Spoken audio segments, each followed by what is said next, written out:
गैरसैंण के मानसून सत्र का पहला दिन आज। सत्र की कार्रवाई शुरू होने से पहले सदन में दिग्गज विधायकों को दी गई श्रद्धांजलि।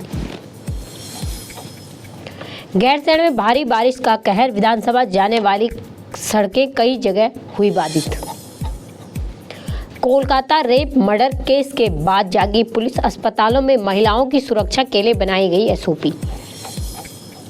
25 अक्टूबर तक संपन्न करा लेंगे निकाय चुनाव, आयोग की बड़ी मुश्किलें। उत्तराखंड में भारी बारिश का कहर, कई जगहें सैलाब में बही सड़कें तो कई घरों में घुसा मलबा, खेत भी बहे। नमस्कार, आप देख रहे हैं उत्तराखंड टाइम में, आपके साथ सपना कंडियाल। नजर डालेंगे आज की खबरों पर। गैरसैंण में विधानसभा के मानसून सत्र का पहला दिन आज। सदन की कार्रवाई सुबह 11 बजे से शुरू हो गई है। आज सदन के पटल पर अध्यादेश रखे जाएंगे। 16 महीने के लंबे इंतजार के बाद ग्रीष्मकालीन राजधानी गैरसैंण में सत्र होने जा रहा है। लंबे इंतजार के बाद ग्रीष्मकालीन राजधानी गुलार होने जा रही है। गैरसैंण के भराड़ीसैंण स्थित विधानसभा भवन परिसर में आज 11 बजे से विधानसभा के मानसून सत्र की कार्रवाई शुरू हो गई है। सदन की कार्रवाई शुरू होते ही दिग्गज सदस्यों का शोक संदेश पढ़ा गया। मुख्यमंत्री उत्तराखंड लोक तथा निजी संपत्ति क्षति वसूली अध्यादेश 2024 को पटल पर रखा जाएगा। मानसून सत्र के पहले दिन के हंगामेदार होने के आसार है, जहां एक और विपक्ष कानून व्यवस्था, आपदा, बेरोजगारी समेत कई मुद्दों पर सरकार को घेरने की तैयारी में है। वहीं सत्ता पक्ष भी जवाब देने को तैयार है। सत्ता पक्ष ने विपक्ष के हमलों का जवाब देने के लिए कमर कसी हुई है। आज से गैरसैंण में मानसून सत्र का आगाज हो गया है, लेकिन इस बार मौसम भी विधायकों की परीक्षा ले रहा है। बीते मंगलवार को गैरसैंण में लगातार हो रही बारिश से नदी नाले उफान में है। इसी के साथ विधानसभा जाने वाली कई सड़कों में मलबा आने से मार्ग बंद हो गए हैं, जिस कारण कर्णप्रयाग से भराड़ीसैंण तक वीआईपी मूवमेंट बाधित हो गया है। इसी के साथ मंगलवार पूरी रात गैरसैंण में बारिश हुई, जिससे चलते कर्णप्रयाग से आगे सिमली तक सड़क 9 जगहें बाधित हो गई है।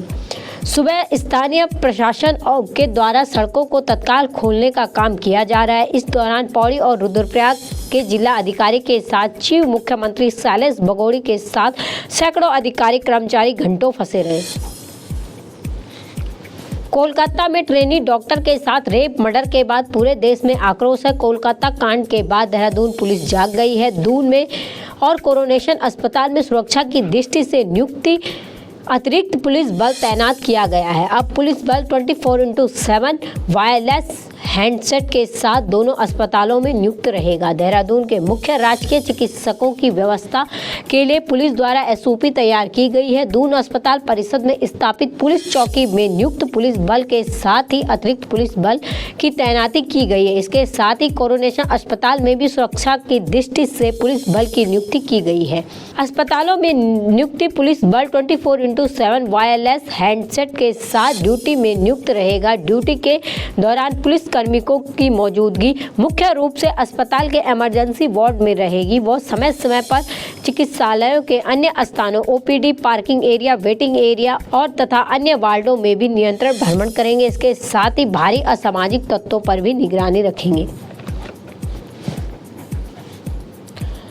नैनीताल हाईकोर्ट में राज्य में तय समय पर निकाय चुनाव न कराए जाने को लेकर दायर याचिका पर सुनवाई के दौरान राज्य सरकार से पूछा कि पूर्व के आदेश पर निकाय चुनाव कराने के क्या प्लान पेश किया है। पूर्व में कोर्ट ने सरकार से यह बताने को कहा था कि कब तक राज्य में चुनाव आयुक्त नियुक्त करोगे और निकाय चुनाव कब तक संपन्न हो जाएंगे।